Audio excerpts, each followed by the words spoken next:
When I set out to save my first $100,000, I started with putting away $35 per my biweekly paycheck and oftentimes wondered, why do I even bother? Because the amount felt so insignificant. My paycheck barely stretched enough to cover rent, bills, and groceries while I lived in one of the most expensive cities in the US. This is not a video about saving $10,000 a year and waiting for everything to fall into place. Instead, I'm going to share my very real 7-year journey to my first $100,000, including the salary I made in my first 3 jobs and my expenses at the time. At the end, I'll share the 5 key lessons that helped me break out of the paycheck-to-paycheck cycle and build real wealth, starting with my first $100K. My starting point was driving across country with my cat to San Diego, California, shortly after graduating from a university on the East Coast.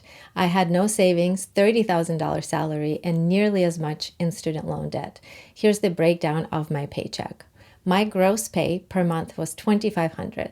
This is the first job where I had access to an employer-sponsored retirement plan, and my employer offered a 3% match. All I knew at that point is that if I don't put in my 3%, I don't get the 3% match. So I signed up for it and selected to invest in a target retirement plan with the year I turned 65.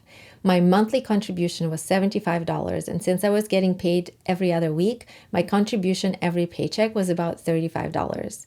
Looking at it, I oftentimes thought, this is so small, why am I even doing this? But I just kept going. After this contribution, I paid $200 a month for my healthcare coverage, about 10% in federal taxes, 9% in California state tax, 6.2% for Social Security, and 1.45% for Medicare. Total taxes and deductions per month were $920. This made my take-home pay $1,580. Here is the average rent in San Diego at the time. And while this is accurate, it's also accurate that if you look hard enough, you will find a more affordable place. I managed to find a cute little 1-bedroom apartment for $750 per month. Here are the rest of my expenses. My 6-month grace period on my student loans ended, so I had to start making student loan payments, which were $250 per month. My car insurance and gas cost about $200 a month. Phone, internet, and groceries, all expenses added up to $1,550 per month, which left me with $30 a month for anything else. $30. I was feeling stressed about money as I didn't have a safety net in case something came up. I felt very constrained by the rigid budgeting I did to make the ends meet. And I just felt trapped as I had to use my credit card and I knew I had no money to pay it off.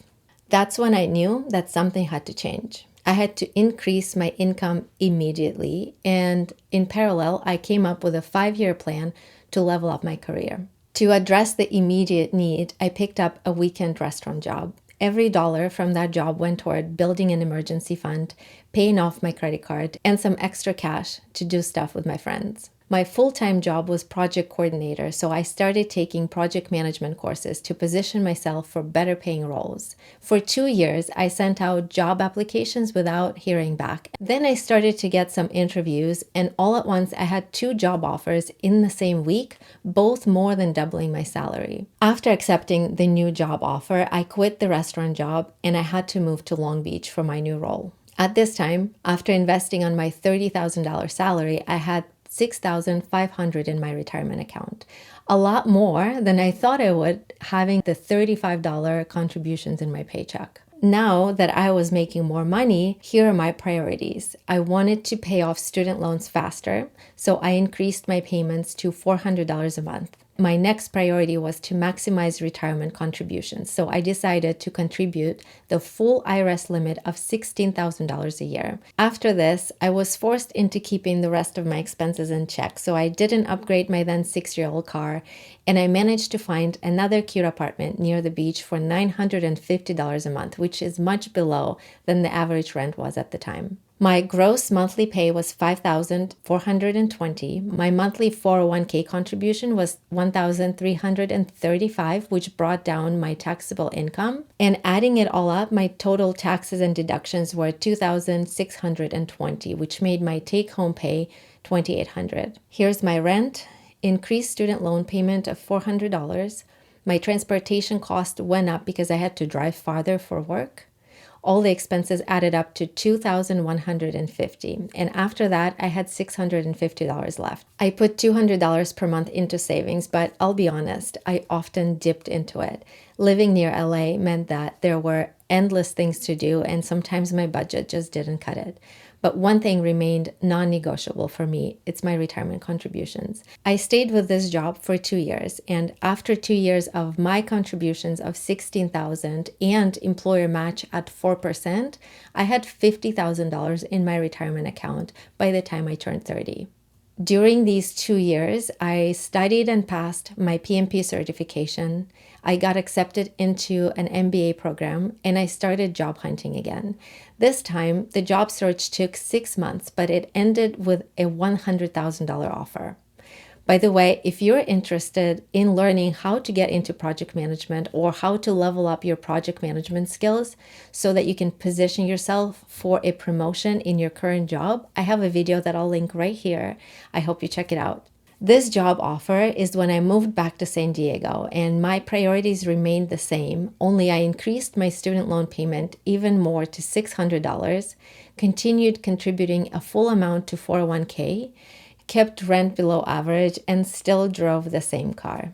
I also didn't want to take on any more student loans, so I decided to pay cash for my MBA. My employer offered $5,000 a year, and I paid $15,000 per year for the program. With $100,000 salary, my 401k contribution was $1,460, which reduced my taxable income. My healthcare premium went down, but my tax rate went up. Here are my taxes and deductions, and my take-home pay was $4,195. Here are all my expenses. Including my MBA program payments, they added up to $3,500. And here's my investments timeline after 2 years on this job. My employer offered a 4% match, which made my total contribution $21,500 per year and $106,000 in my retirement by 32. There were definitely fluctuations in the rate at which my retirement was growing, but it evened out to a steady 8%. And here are the 5 key lessons that I'll share based on how I saved my first $100,000. Start early, no matter how small. It felt pointless contributing $35 per paycheck, but the habit of investing, not the amount, is what sets the foundation for long-term wealth. Focus on increasing your income. You cannot budget your way to wealth. The biggest shift came when I upskilled and doubled my salary. That's when my finances started to change. Avoid lifestyle inflation. When my income increased, I didn't upgrade my lifestyle. No luxury apartment, no fancy car, just more money going toward investments. After my MBA payments were done, I invested the amounts that I was paying in on a monthly basis, and I had a nice chunk ready when the time came to buy a property.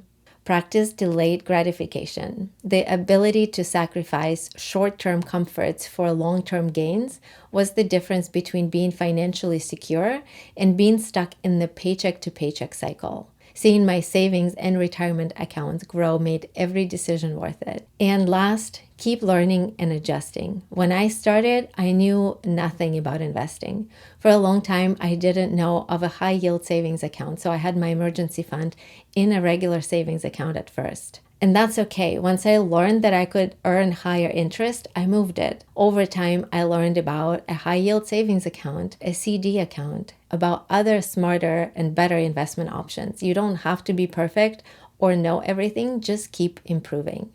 Thank you so much for watching. I'll see you guys in the next video.